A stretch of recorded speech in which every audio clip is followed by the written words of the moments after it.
E agora, então, nós vamos recebendo a Yara. Eu já vou colocar, a Yara, você também como co-host, para que você possa... Peraí, deixa eu achar aqui a Yara. A Yara, ela fez o nosso curso, né? Acabou se dedicando bastante e ela é psicóloga e hoje ela vai dar uma aula a respeito do livro A Ciência da Meditação, que a Sheila já mencionou e que a Yara vai abordar outros aspectos desse livro. Boa noite, Yara. Boa noite, Sheila. Boa noite, pessoal. Vocês estão me ouvindo bem? Preciso falar mais alto? Tá bom assim? Tá bom. Ai, nossa, olha, me senti lá na casa de novo. Eu acho que eu vou querer assistir as outras aulas, Sheila. Ah, por favor, está à Nossa, vontade, Yara. nunca imaginei que por Zoom ia ter essa energia. Você vê como é o grupo, né? Um líder, né? E sei lá, um elan criado, uma egrégora criada num grupo, é uma coisa assim, um alento, né? Muito gostoso. E então eu queria falar oi para todo mundo. Tem algumas pessoas que eu conheço, assim, né? Eu não estou vendo, mas eu conheço Maria Ângela já vi, né? De sábado na casa, né? Vai com a mãe, né? Isso. O Shed, meu companheiro na biblioteca. A Beth me falou que estava fazendo esse curso também, a psicóloga junguiana, mas não estou vendo ela aqui hoje. É, enfim, vou compartilhar a minha tela ao longo do caminho. Se vocês acharem que tá... Peraí, estou compartilhando, falta só aqui. Vocês me sinalizem, tá? Se perder conexão, começar a ficar esquisito, que aí eu vou para outro lugar aqui da casa, tá? Então, como a Sheila falou, foi muito marcante para mim o curso de meditação. Deixa eu dar uma pausa no compartilhamento. Foi muito marcante o curso de meditação, eu fiz em 2015, foi um momento da minha vida de muita virada, né? Dizem que essas mudanças de setênio, né? Eu estava com 42, um monte de coisa assim que estava mudando. E o curso de meditação, eu fui fazer a meditação porque eu não consegui vaga no CIE. E daí eu falei, eu estou precisando mesmo aprender a meditar, porque eu não posso ficar dependente de vir tomar passe no centro para ficar equilibrada. Então eu vou fazer, né? Tinha bastante vaga, porque tem sempre um semestre que tem bastante vaga, né? Aí consegui, a Carmen está aí também. Eu não sabia onde eu estava pisando. Nossa, eu caí de paraquedas. Eu lembro da primeira aula da Sheila, ela falando que não só, né, a respiração é a base do equilíbrio, mas a disciplina é a base da meditação. E aí ela falava para a gente ter um caderninho e ter bastante disciplina. Então eu falei, eu vou ser super disciplinada, porque, sabe, está tudo conspirando. Agora é o momento, agora é o meu momento, assim, e foi uma mudança de paradigmas na minha vida. Aquele curso de meditação não foi, acho que hoje, analisando, não foi por acaso que eu comecei pelo curso de meditação a frequentar a casa, né, pelos evangelhos, lógico, mas em termos de curso, me fez muito bem ter começado pela meditação e não o contrário. Então, eu fiquei um semestre fazendo o curso de meditação e isso... Que dá licença que o meu gato aqui, ele é muito sem noção, né? Tá, para. Ele quer tomar minha água e eu fico para lá com a água, eu fico para cá com a... Tá, toma, vai, pronto.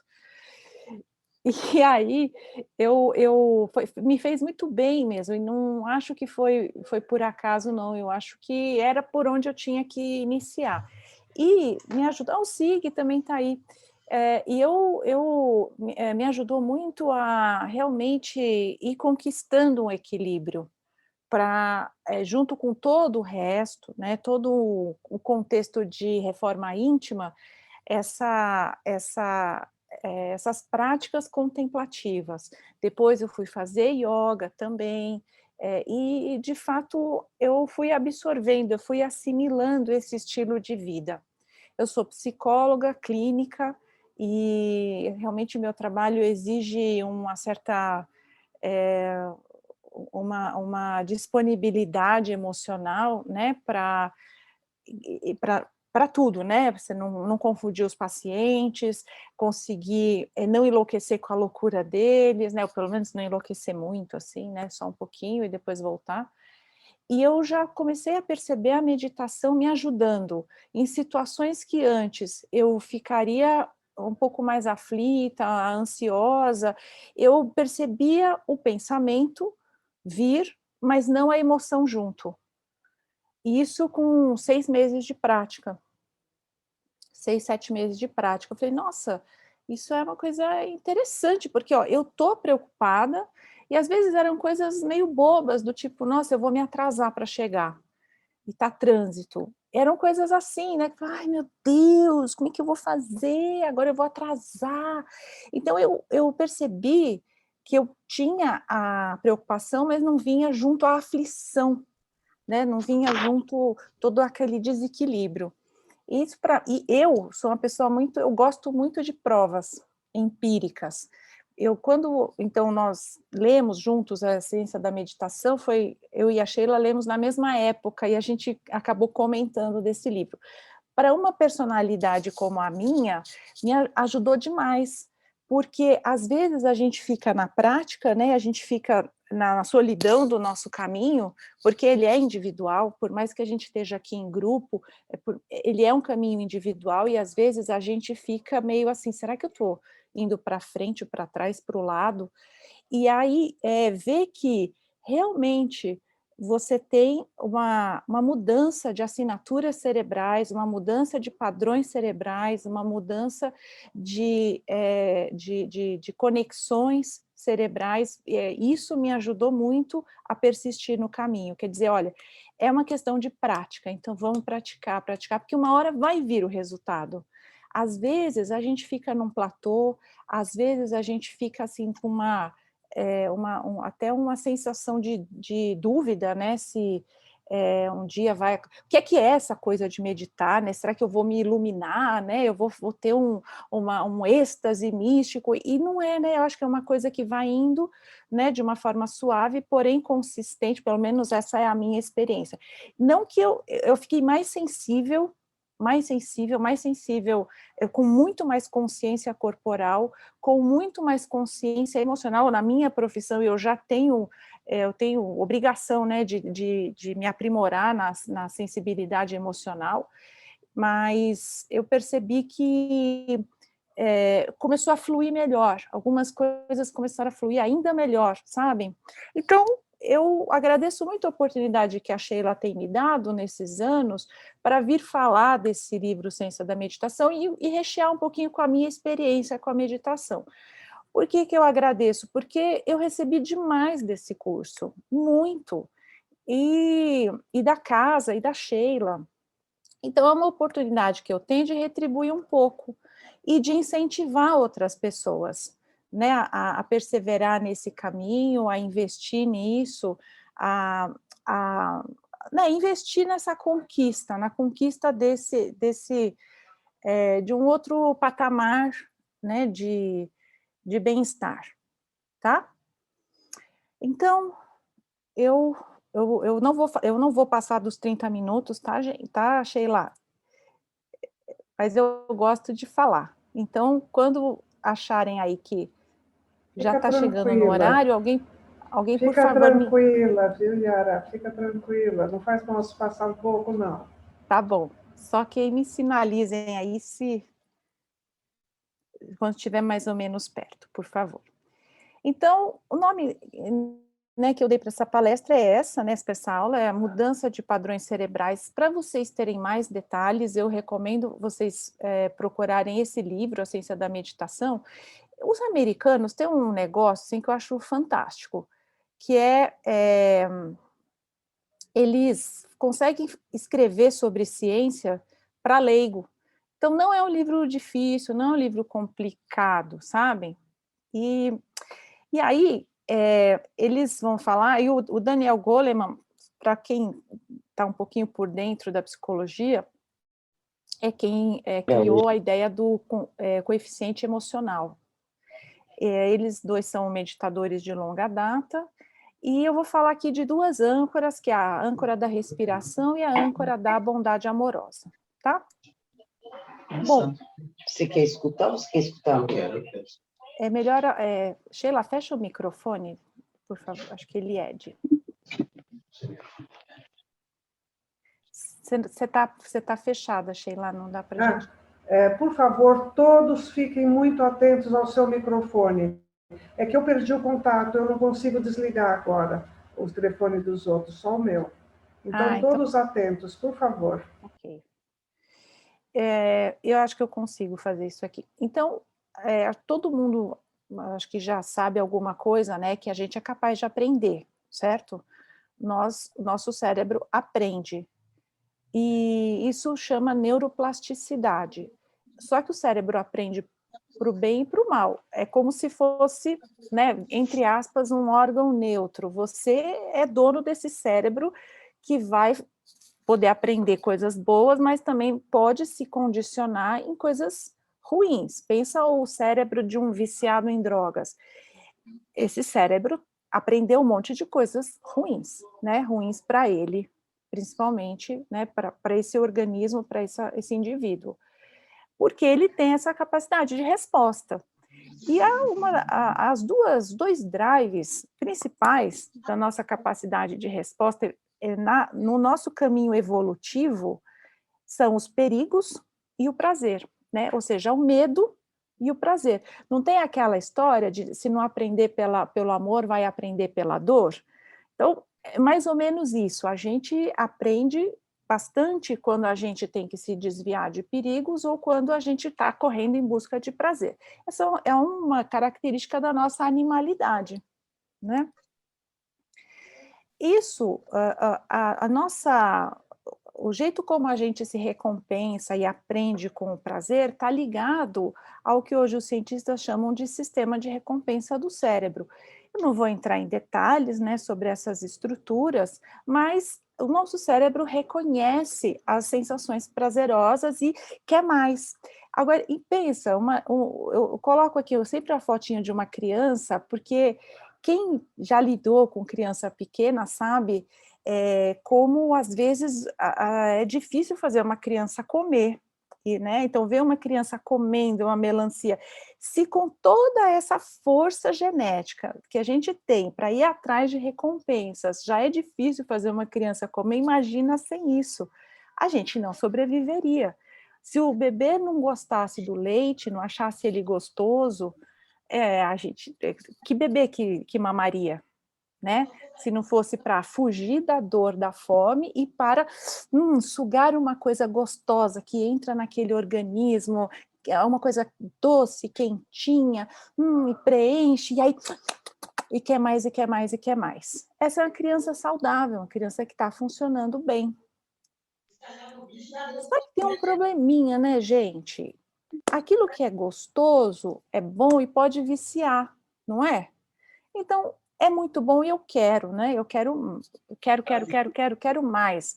Então, essa mulher aflita comendo chocolate, porque aí a gente já nem sabe mais se é um prazer ou se já passou da linha do prazer para virar um apego ao prazer, para virar uma ânsia por uma coisa que o cérebro está viciado em ter, né?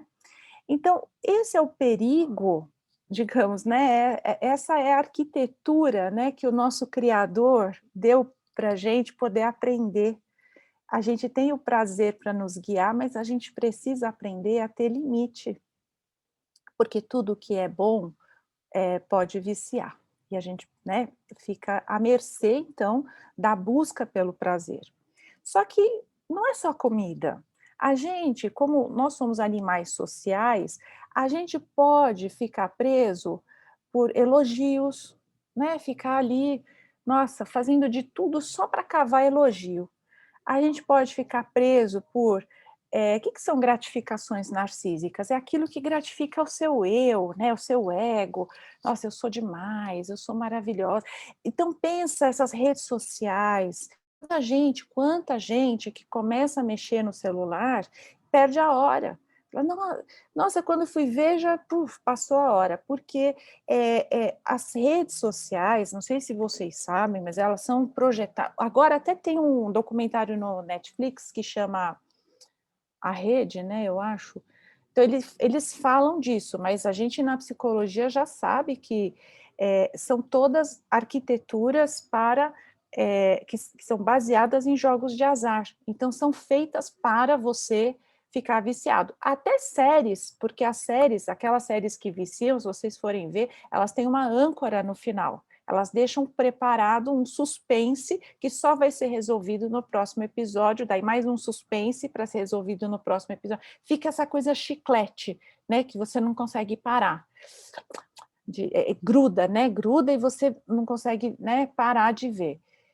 Fofoca, né? Tem gente que adora fofoca, tem gente que adora dor, né? Fica assim, conta com prazer, né? Aquela coleção de dores que carrega e tudo mais. Então a gente pode encontrar prazer em muitas coisas além da comida, né? Além, né, da nossa capacidade daquilo que é o fisiológico, instintivo. Prestem atenção, uma coisa que tem potencial para vício sempre é uma coisa que dá um prazer rápido, intenso e com pouco esforço. Por exemplo, drogas, jogo, açúcar branco, farinha branca, compras na internet, ok? Segundo item, o aprendizado através do medo, que acaba gerando estresse, né?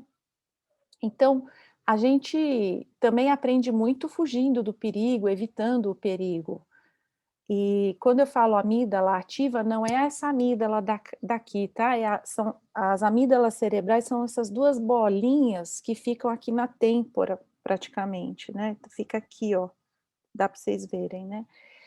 Então, a gente tem uma resposta, né, para o medo. Quais são as respostas? Alguém sabe?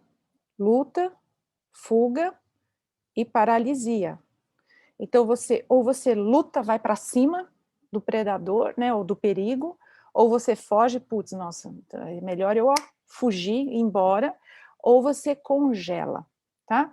A gente transporta esses mecanismos para a nossa vida social. Não existe risco, né, eu acho, de eu encontrar uma onça pintada saindo de casa, mas eu posso encontrar um ladrão, posso encontrar uma enchente, né, posso encontrar sei lá, uma pessoa brigando no trânsito comigo, né, então, ou, né, situações de trabalho são muito comuns, né, de gerar estresse, o estresse pelo medo, o estresse pela ameaça. Eu conheço muitas pessoas que têm essa reação de congelamento, paralisia diante do estresse. Então, vai apresentar tem uma apresentação para fazer numa reunião, alguma coisa assim, a pessoa congela. O que é esse congelamento? A pessoa para de pensar, ela não consegue ter reação, ela congela, porque é uma das respostas frente ao estresse. Quando essa resposta quando o perigo é muito grande e o organismo acha que precisa dar uma resposta muito intensa, acontece uma coisa chamada sequestro amidalar. O que é sequestro amidalar? Quando as amígdalas cerebrais sequestram os circuitos ativos naquele momento, e aí o cérebro fica completamente focado em lidar com aquele medo, quer dizer, a pessoa está apavorada e ela está numa dessas 3 modalidades, luta, fuga ou paralisia. Se ela está em luta, ela está desse jeito aí, né? Ela vai para cima, se descompensa, para de raciocinar. É só instinto, é só aquela agressividade. Quando é fuga, é aquela fuga, assim, de sair correndo. Eu tive uma situação, assim, há 25 anos atrás, que foi por Deus também.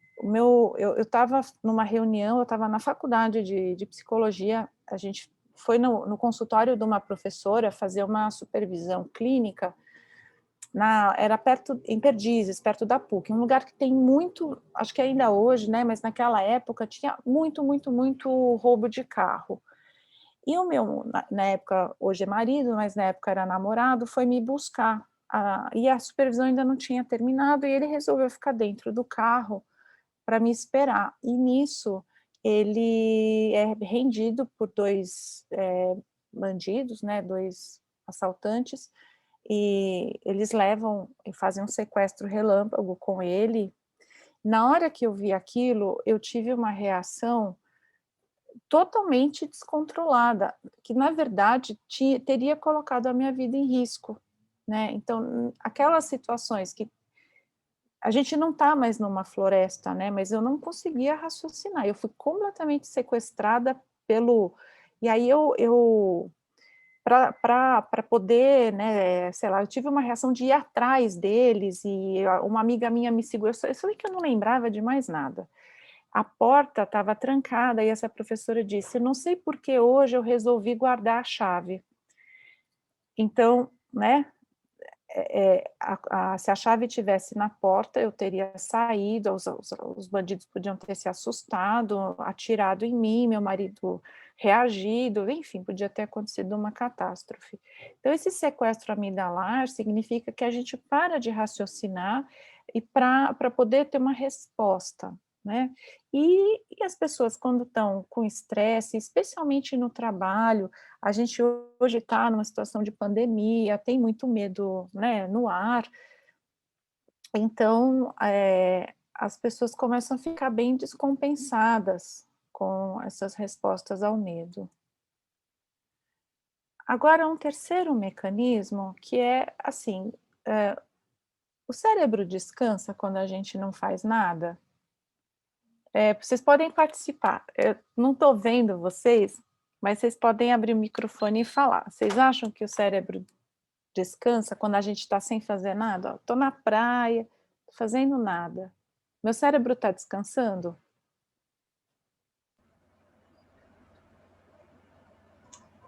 Pela minha experiência, eu prefiro que a gente só... Faça aula. Hã? Só corra a aula. Corra aula, exatamente, tá? Ótimo, ótimo. Obrigada. Então, não, era só para eles, né, não cansarem, mas vamos lá. Então, o cérebro, quando ele está fazendo nada, quando a gente está fazendo nada, o que os cientistas descobriram é que o cérebro nunca fica sem fazer nada, fora aquelas atividades basais, né, vegetativas, mas a nossa mente nunca, ela fica mais, ela começa a ruminar ideias, tá? Então, quando você está sem fazer nada, isso não é um estado de repouso. Aciona um circuito chamado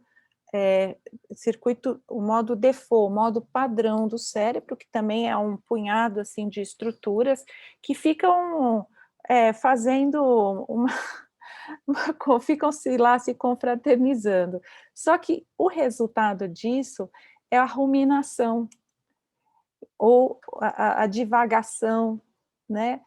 Quando a gente tem uma âncora na meditação, a gente não está fazendo nada, por isso que não é esvaziar a mente. A meditação não esvazia, a mente não esvazia, a gente foca, porque quando uma pessoa foca em alguma coisa, aí sim esse circuito fica desativado. Quando a mente está simplesmente está no ônibus, olhando pela janela, a cabeça está né, o tempo inteiro. E aí tem uma pesquisa de Harvard que conclui, lógico que eu estou sendo assim bem sucinta, que uma mente que divaga é uma mente infeliz. A pessoa que está constantemente divagando, né, ou tem poucas ocupações, aquela cabeça fica. Isso é ruim, né. É ruim porque traz pegajosidade para o eu. Olha só, né, a quantidade, assim, se a gente pudesse ver a matéria mental, né, olhando lá para os livros do André Luiz, por exemplo, né, quantos relatos existem deles nos descrevendo a matéria mental, né, que é emitida, né, um encarnado, uma pessoa. Então a qualidade, né, dessa matéria mental, fica muito pegajosa, né, muita essa ruminação, essa coisa que fica, né, na cabeça, a cabeça fica ruminando. "Não, por que eu fiz isso? Por que que eu não fiz aquilo? Não, mas por que que eu por que que eu fui lá? Não, por que que eu não fui lá? Por que que eu isso? Por que que não aquilo? Por que que e eu isso? E aí e sempre o eu. Então tem uma pegajosidade no eu, né, nosso eu ainda é uma aquisição recente na evolução, tá? Já é uma grande diferenciação em relação aos animais, mas ainda é uma estrutura que não é nem uma estrutura, né, o eu é um apanhado, assim, de estruturas no cérebro, até onde a gente sabe. Mas, então, aquelas pessoas que são muito ruminativas, geralmente são muito introvertidas também, e elas ficam com esse espaço vago, né. Agora na pandemia tem esse perigo, tá, a gente está muito em casa, então a gente, pode estar, ficando muito ruminativo, e isso tem a ver com a pegajosidade do eu, com esse circuito de modo padrão, que é chamado assim, né, circuito de modo padrão. Então agora, isso posto, vamos falar como a meditação ajuda a amenizar todas essa circuitaria que produz essas sensações ruins, né, de mal-estar ou de estresse, né, de pegajosidade ou de apego, vícios, medos e sofrimentos. A âncora da respiração. A âncora da respiração, depois de horas, né, de treino, eles vão isso dá mais ou menos assim, a partir de uns se você treinar 30 minutos por dia, a partir de mais ou menos do terceiro, quarto mês, você já começa a perceber circuitos cerebrais de apego e de aversão menores, ou seja, então está tendo uma plasticidade ali no cérebro, né, está se movimentando, criando novas avenidas sinápticas. A pessoa também, né, esse meditador, consegue ter, gratificação, só que com menos pegajosidade, com menos apego. Tem uma redução nas respostas ansiosas e uma redução no sequestro amidalar. Menos reação ao estresse e à dor. Então, isso ainda não senti muito, tá, eu sou muito sensível à dor. Mas talvez sim, né, talvez, enfim, né, coisas que há tempos atrás eu não suportaria, né, eh, acho que sim. Mas a pessoa fica com menos reativa ao estresse, né, então ela passa pelas coisas, mas ela não ativa aquela intensidade toda, né, de resposta amidalar. E mais rapidez na recuperação ao estresse e à dor. Então, são coisas que eu percebo em mim, né, principalmente essa rapidez de recuperação ao estresse, né, o apego, a aversão, a gratificação com menos apego, sabe. Então, até essas situações todas, né, da pandemia, assim, tal, é como se você conseguisse se desvencilhar com mais leveza, né, de toda essa atmosfera. E também, né, a âncora da respiração facilita a metaconsciência. Metaconsciência é a consciência que a gente tem da gente. Então, quando você entra no cinema, começa a assistir um filme, tem horas que você entra na história, mas tem horas que você percebe que você está num cinema. Metaconsciência é quando você percebe que você está no cinema, em relação a você mesmo, né? Então, você tem uma análise, né? Você consegue perceber que você é você, né? Isso é uma coisa que aparentemente os animais não têm e que é muito importante para a gente ter consciência corporal, quer dizer, ampliação da consciência, tudo isso passa pela metaconsciência.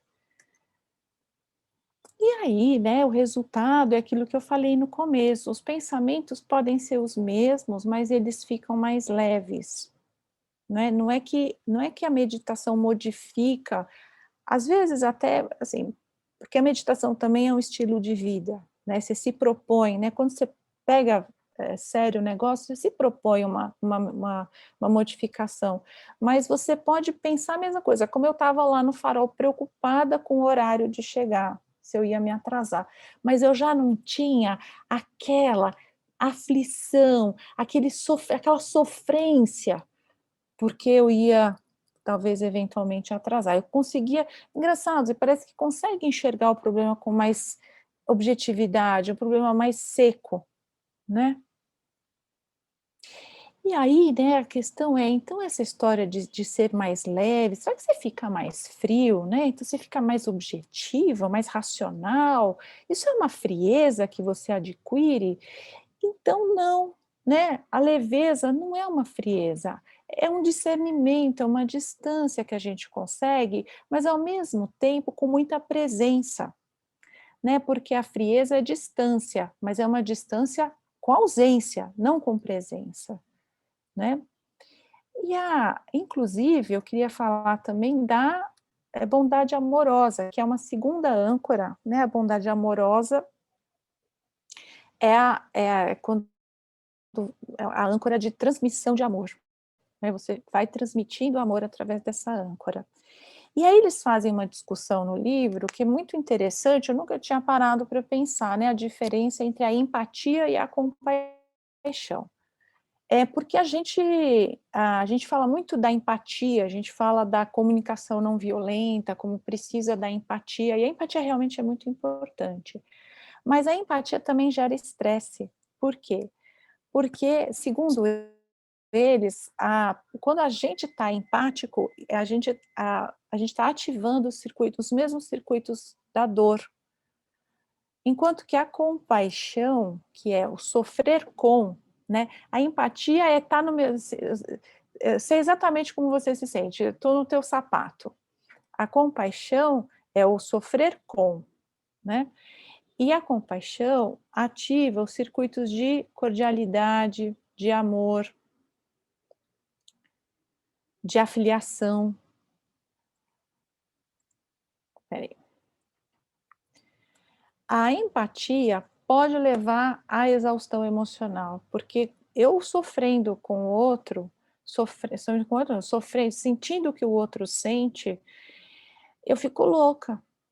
Chega uma hora para eu não enlouquecer de dor, eu esfrio. E eu acho que essa é a frieza da maioria das pessoas, né. Quando você vê, né, uma cena como aquela do slide anterior, né, de um morador de rua, deitado no chão e as pessoas pegando o ônibus, né, como se ali tivesse um pedaço de papel, né, um objeto no chão e não um ser humano, eu não acho que aquelas pessoas sejam frias, sejam pessoas sem coração, eu duvido disso. Eu acho que é a exaustão emocional do cotidiano desse tipo de cena que faz com que as pessoas desliguem, elas esfriem, né. E a compaixão é a capacidade de amar e de se preocupar ternamente com o outro, mas de uma forma mais sustentável do que pela empatia. Então você sofre com, mas você não tem a dor de, né. E a âncora de bondade amorosa ajuda muito a compaixão, ajuda muito a gente transmutar da empatia para a compaixão. Por quê? Porque essa âncora ativa os mesmos circuitos que o amor parental, por exemplo. E aí tem uma pesquisa da Alemanha, que é citada, né, no livro, que 8 horas de instrução, quer dizer, 8 horas até é bastante, né, você praticando, né, mas na verdade são só 8 horas, mas 8 horas de, foi dada a instrução de sentir amor pelas pessoas que sofrem, mudou a assinatura cerebral para uma menor aflição empática e uma ativação de circuitos de amor. E eles fazem uma conjectura, os autores do livro, de que talvez, ainda a ser investigada, exista uma prontidão biológica para amar, porque a resposta foi muito rápida. A resposta para o amor, né, a resposta para a bondade amorosa foi muito rápida, porque nem eram pessoas que tinham ali uma atividade voluntária de caridade, né, era simplesmente a prática do sentir amor pelos que sofrem, né. Então imagina quando você ainda, os instrutores, os mentores espirituais, Jesus, né, como falava, né, que o amor cobre uma multidão de pecados, como o amor é terapêutico, como o amor cura. Eu acho que é, é por aí, né, que está passando essa prática do amor. Então, para encerrar,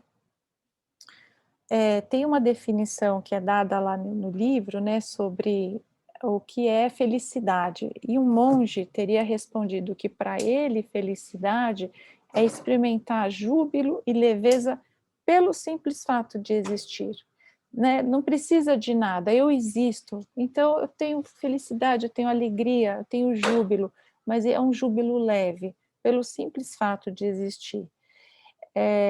Então, a meditação, na minha opinião, ela envolve um conjunto de técnicas, não são técnicas complicadas, mas a persistência nelas e você conseguir realmente aprender, sim, leva tempo, é aquele simples que é elaborado, né. Mas é isso, é um conjunto de técnicas, mas ela não é só isso, porque quando você reduz a isso, tá, acho que você consegue ter resultados, mas para mim, meditação é mais do que isso. É uma técnica que envolve uma prática, com certeza, né, não é um estudo teórico, é um estudo prático, é praticar mesmo, mas é também uma proposta de vida. Eu acho que é aí que a gente consegue sinergia para para alcançar melhores resultados, né. É uma proposta de vida. Não sei se é porque foi assim para mim, né, mas eu acho que quando você olha para esses estudos, a maioria deles é feita com monges budistas, porque até o momento eles são os principais sujeitos, porque eles têm, sei lá, né, mais de 5.000 horas de meditação, sabe, uma coisa que um ocidental ainda não conseguiu ter, a não ser que tenha virado monge também, né. Então eles meditam, mas eles têm toda uma proposta de vida, né. E eu acho que esse é o nosso caminho, né, quando a gente frequenta, né, um centro, quando a gente está alinhado com uma reforma íntima, né, de aprender uma técnica, praticar essa técnica, mas assim, eu até tenho pacientes que foram fazer cursos de mindfulness e o lance, né, o que mais agregou foi a proposta de vida e não só a técnica, né, porque a pessoa se vê em algumas situações e fala: "Não, eu vou mudar a minha postura aqui, nessa situação", né. Então, é essa a mensagem, esse é o recado que eu queria transmitir para vocês. Deixa eu sair daqui.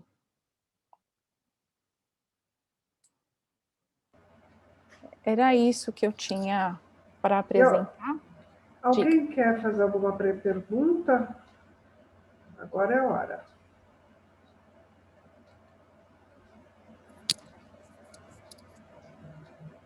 A âncora da bondade amorosa é parecida com a que a gente faz no Nada Brahma? Eu vou dar essa meditação daqui a pouco. Tá bom. Obrigada. Mas pode falar, Yara, se quiser.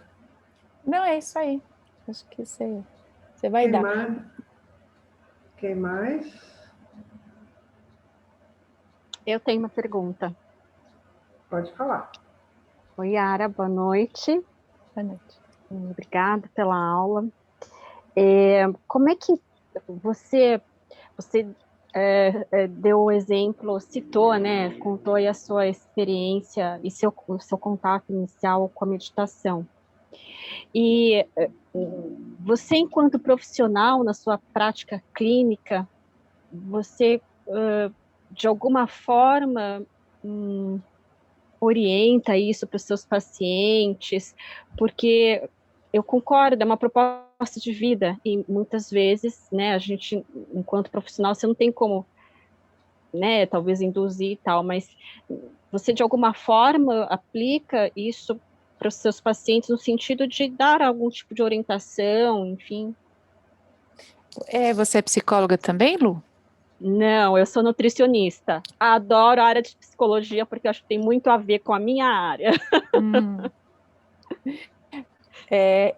Eu não pratico meditação na sessão, a Sim, não ser quando o meu paciente está tendo claro, né, um surto de ansiedade ali, né, um ataque de ansiedade na sessão, ou quando a pessoa chega muito fora, né, e tem alguns casos extremos assim, mas via de regra eu deixo isso para, mas eu falo sim, viu, Lu, eu falo, mas isso não significa que eles vão, não, engraçado, sim, sim, né, sim, mas mas eu falo, de eu alguma falo, forma sutil, né, de talvez dar algum tipo de direcionamento, não falar claramente, ó, vá fazer meditação, mas, né, talvez algumas coisas da meditação que, né, uma simples respiração pode ajudar muitas vezes, é, mas é lógico que isso precisa estar muito internalizado, né, no indivíduo, né, porque de fato é uma proposta de vida, né, não é só a é, questão da técnica, a né. pessoa tem que estar naquele ponto, né, de desejo.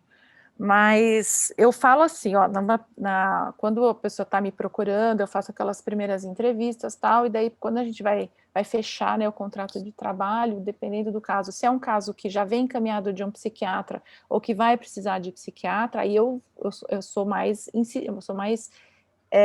recomendo mais fortemente, porque daí vai precisar da medicação, precisa de atividade física, precisa de equilíbrio alimentar e alguma prática contemplativa. Isso aí é uma conquista, né, que as pessoas vão tendo ao longo do tempo. Mas quando o paciente vai, faz, procura, né, eu tenho tido bons resultados, mas não, é muito do momento de cada um, né, E de quanto aquele indivíduo está aberto, né, também para isso, né? isso. A Cris também parece que levantou a mão para falar. Eu levantei porque, para mim, a empatia, a compaixão não ficou assim. Para mim, seria o contrário, isso que é o pior, a sensação que eu tinha antes de você falar. E aí, quando você falou, aí ficou meio nebuloso, mas eu acho que é o momento de eu refletir ao invés de ficar questionando. Talvez seja melhor até se explicar mais um pouquinho, Yara. Então, eu também, foi uma coisa nova para mim quando eu li, mas eles fazem a pesquisa sempre é baseada em ressonância, tomografia, né? Então, eles olham ali as estruturas que vão ascendendo conforme eles propõem testes. Então, por exemplo, propõe lá um teste de uma pessoa cortada, sangrando. Isso aí leva à aflição empática. Aí eles vão testando aquela pessoa, antes de fazer a prática, daí eles aplicam 8 semanas de prática, né, de âncora, antes e depois. Antes, os circuitos da dor eram ativados junto com a empatia, porque dói, né? Ai, nossa, dói em mim. E quando a gente ouve uma notícia, fala, nossa, ai, estou sofrendo junto, estou sofrendo, não é estou sofrendo junto, estou sofrendo o que a pessoa, né, nossa, está doendo demais em mim. Então, eles olham lá na tomografia e veem que são os circuitos de dor que são ativados com esse tipo de sentimento. Aí aplica 8 semanas de bondade amorosa. Aí, essa mesma pessoa vai para um teste com imagens diferentes, e aí eles mostram que tem uma ativação de áreas ligadas, de circuitos ligados ao amor. E aí eles dão o nome, primeiro, para empatia, e para a segunda, compaixão. Então, compaixão seria você sofrer, mas você não se envolver daquela forma pegajosa, assim, que você até se desequilibra. E uma coisa importante, né, Yara, é o fato de a pessoa que tem a compaixão, ela consegue atuar. E a pessoa que fica só na empatia, ela não consegue geralmente atuar. Então, foi verificado que essas pessoas que trabalharam a compaixão, elas são aquelas que vão lá ajudar aquele que está deitado. Então, são as pessoas que ajudam, né? Então, ter empatia é diferente. Vai sofrer, como você falou, inclusive o estresse, né? Mas a compaixão faz a pessoa atuar, não é isso? Eles mostram também ali pesquisas relacionando a compaixão com a ativação até de circuitos motores. Então, a pessoa ela consegue colocar em ação com menos resistência, com mais prontidão, as suas ideias compassivas, né, de ir para a prática, de fazer coisas em favor. A empatia, isso, para mim, é muito evidente o quanto ela causa estresse emocional. Não é que ela seja ruim, gente, é óbvio, eu não estou falando de um psicopata que não sente nada. Essa pessoa, ela precisa aprender a sentir empatia. Empatia faz parte, né, do nosso repertório emocional. Mas eu diria que a empatia não é a última estação. A última estação é o amor, porque a empatia está mais ligada à dor. E às vezes a gente fica naquela dor e sofre, e aí a gente precisa se desligar. Fala, nossa, não aguento, é muita miséria no mundo, é muita notícia ruim, é muita gente sacana, E aí você se paralisa e você se desliga e você faz parte de novo daquela multidão de indiferentes. Né? E o amor, esse amor que vem através, né, de uma âncora como essas, que para mim, na minha opinião, não sei se Sheila concorda, mas ela se assemelha muito ao momento de vibração que a gente faz no Evangelho. Né? Quando você vibra por alguém, né? Para mim é muito parecido. E tudo que você faz com amor acaba potencializando a saúde do cérebro. Eu não quero reduzir o amor a uma coisa técnica, mas é muito interessante da gente ver como o amor liberta, como o amor é saudável, como o amor vitaliza, né? Ele traz energia, ele vitaliza os circuitos cerebrais. E o amor prático, o amor caritativo, o amor contemplativo também, né? Que é a âncora, né? Mas é um estilo de vida, você tem um estilo de vida amoroso, de poder fazer. Tanto é que uma pessoa que faz, ela cada vez faz mais, né? O que ela às vezes acha que é difícil no começo, daqui a pouco ela ganhou experiência, mas ela também ganhou. A experiência mostra que é uma circuitaria cerebral que começa a ficar mais forte, neuroplasticidade. Você começa a praticar a caridade, começa a ajudar esse, aquele, tarará, tá. Daqui a pouco você está se envolvendo, ajudando, mas sem aquele... Vocês entendem quando eu digo pegajosidade do sofrimento? Aquela coisa que, nossa, é pesada. Não, aí você consegue estar junto, dar um ombro, mas você sobrevive, você continua energizado. Sabe o que me lembrou agora? O fato da Madre Teresa de Calcutá, né? Ela estava eu não lembro bem a situação, mas ela estava lidando com um homem assim extremamente doente, né? Ela acompanhava muitas pessoas morrendo. Então, esse homem estava coberto de feridas e ela ali lidando com ele com uma amorosidade muito grande, né? E aí chegou um empresário e falou assim: nem por $1 milhão eu faria o que a senhora está fazendo. Ela falou assim: nem eu, só por amor. Eu acho que isso explica direitinho o que você está falando.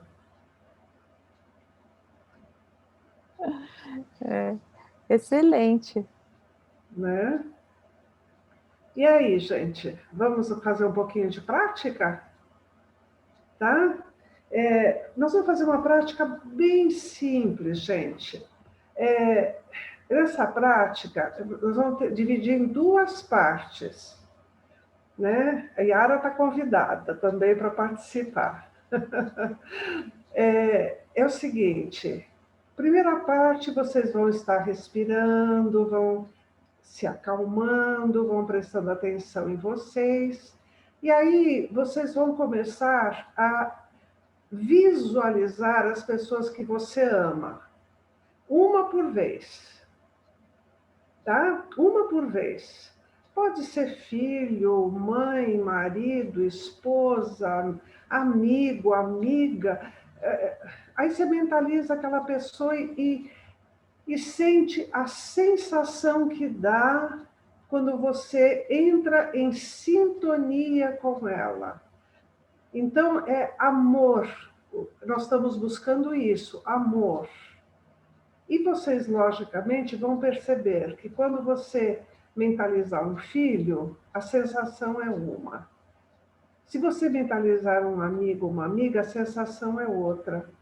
Então, você vai percebendo uma série de sensações diferentes em vocês. Então,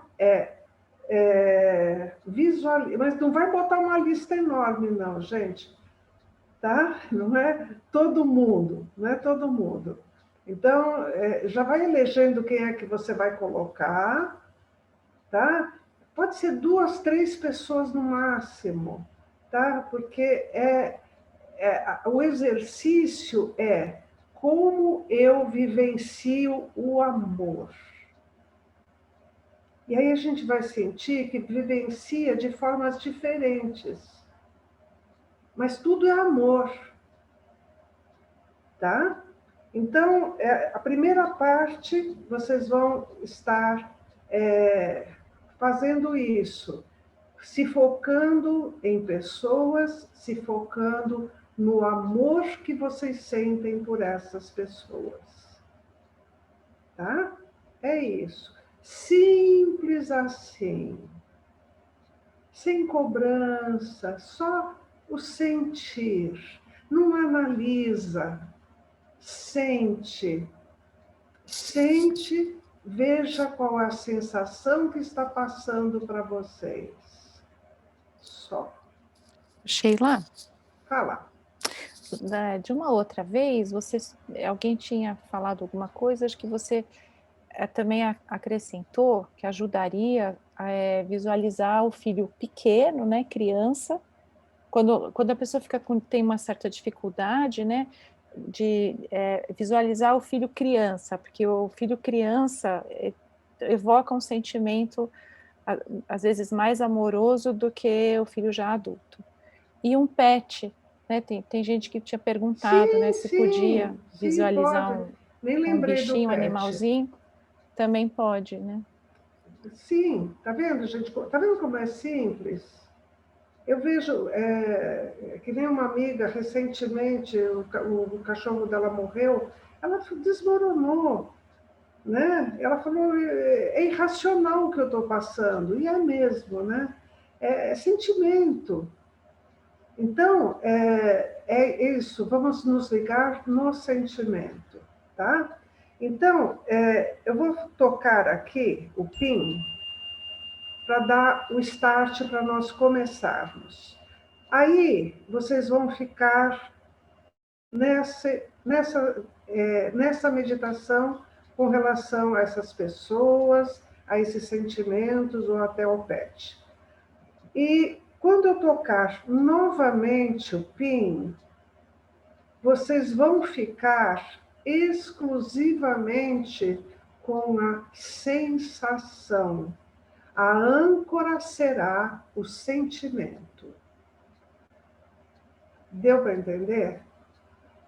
Porque o sentimento, embora seja diferente para cada um que você vai mentalizar, você sente que existe uma essência ali.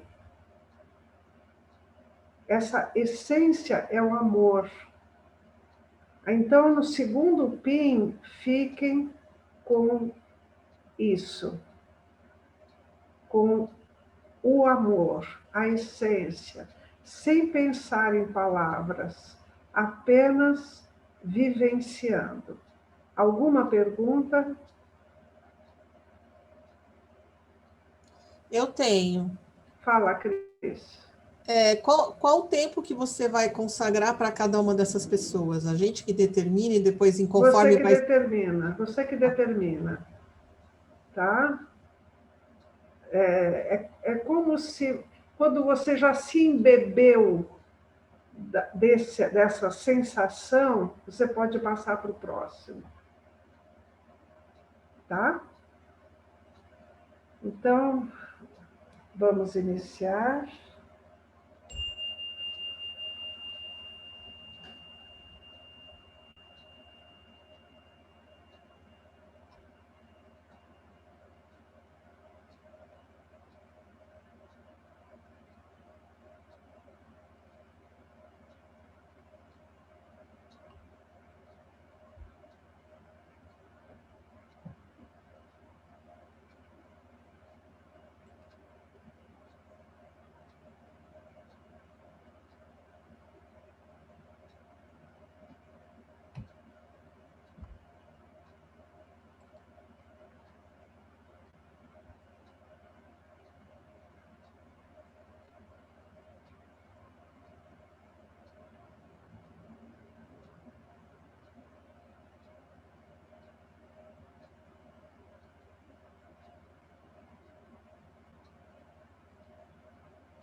Vamos encerrando agora. Esse foi uma amostra do que é essa meditação. Mas podem ver que a gente tem feito muitas meditações ligadas ao amor. A meditação Nada Brahma, né? Em que você, naquele movimento em que você abre os braços, em que você está se doando, em que você é puro amor, né? Você está doando amor, né? E depois recebendo amor. Na meditação do coração de Atisha, em que a gente acolhe todas as nossas mazelas no coração, transmutando energia e expirando amor. E eu cheguei a comentar com vocês que nós fizemos só a primeira parte da meditação do coração de Atisha, que é o inspirar as nossas mazelas e expirar amor, né? Transmutar e expirar amor. A segunda fase disso é inspirar todas as mazelas do nosso entorno, acolhê-las em nosso coração, transmutando e expirando amor. Terceira fase da meditação, acolher as mazelas do mundo. Inspirar acolhendo todas as mazelas do mundo, acolhendo no nosso coração, transmutando e expirando amor. Então, vocês veem que muitas meditações que nós fizemos está voltada justamente para o amor. E como é que foi para vocês? Foi boa essa meditação de hoje? Gostaram?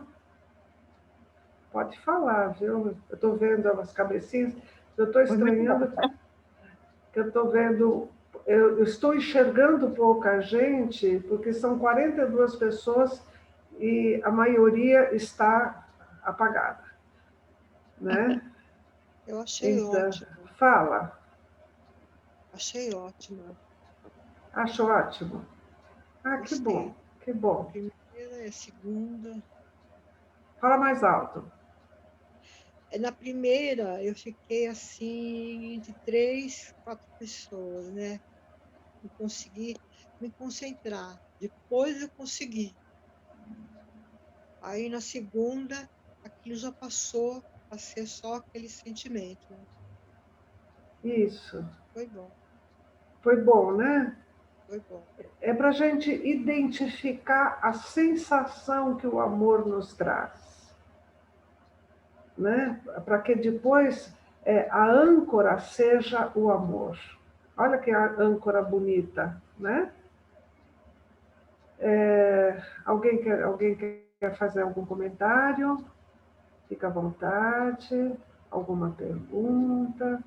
Sheila, Fala, Lu. essa meditação tem algum nome específico? A meditação da bondade amorosa. Tá bom. O nome dessa meditação. Tá? Aliás, essa segunda parte em que você fica só com a sensação, fui eu que acrescentei, viu? Porque essa meditação ela é baseada só em ficar passando de pessoa em pessoa. Né? Mas aí ela começa a fugir da meditação, porque fica muito racional. Né? Você vai fazendo um monte de pessoas.